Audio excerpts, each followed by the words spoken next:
Halo semuanya, perkenalkan nama saya Iwayan Astra Haryanata. Saya dari Room Division D. Di sini saya akan memberikan 3 contoh orang yang menginspirasi dalam berbisnis atau orang yang berhasil di dunia entrepreneur. Cekidot. Yang pertama ada Inyoman Ganesh. Beliau adalah founder dari Elizabeth International, tempat saya menempuh ilmu saat ini. Inyoman Ganesh lahir pada tahun 1981 dan berasal dari Bangli. Beliau hidup di kalangan keluarga petani. Ayahnya adalah seorang petani yang kesehariannya menghabiskan waktu di sawah, dan ibunya adalah seorang pedagang yang kesehariannya di pasar. Kemampuan berbisnis Coach Nyoman sudah dimiliki saat ia kecil karena sering menemani sang ibu berjualan di pasar. Waktu kecil, beliau hobi menonton bagaimana cara pedagang menjual produknya di area pasar. Sejak saat itu, beliau terus belajar dan tumbuh serta melatih diri untuk menjadi pribadi yang lebih handal berbisnis. Dengan bekal perjuangan dan tekadnya, beliau berhasil mendirikan Elizabeth International, kampus perhotelan termuda di Indonesia pada tahun 2009. Coach Nyoman juga berhasil meraih beberapa penghargaan individu berupa Entrepreneur of the Year. Yang kedua ada Raffi Ahmad. Raffi Ahmad lahir pada tahun 1987.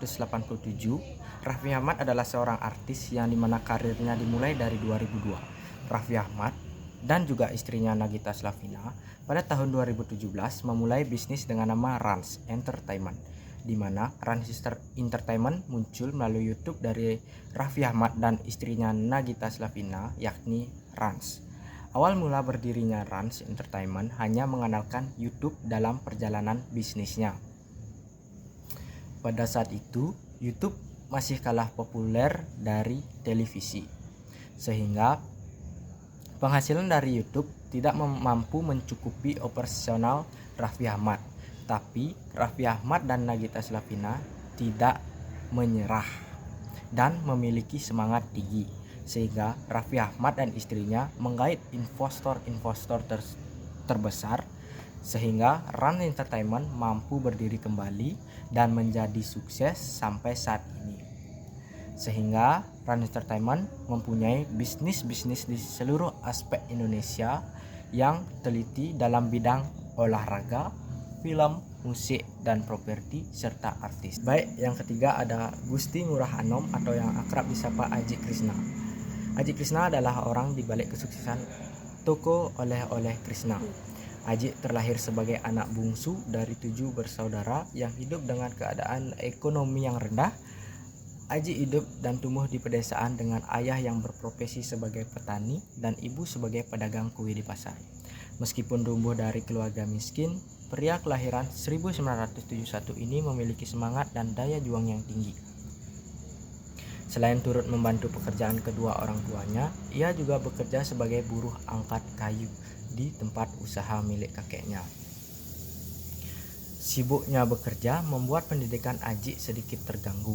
Dia baru lancar membaca ketika duduk di kelas 4 SD. Aji tidak suka belajar saat berada di rumah, namun ia selalu beruntung dan naik kelas untuk melanjutkan pendidikan ke SMP. Harapannya untuk menempuh pendidikan di tingkat SMA pupus ketika mengetahui ayah yang sudah semakin berusia tidak bisa lagi mencari nafkah atau bekerja. Meskipun begitu, semangat dalam diri Aji selalu membara.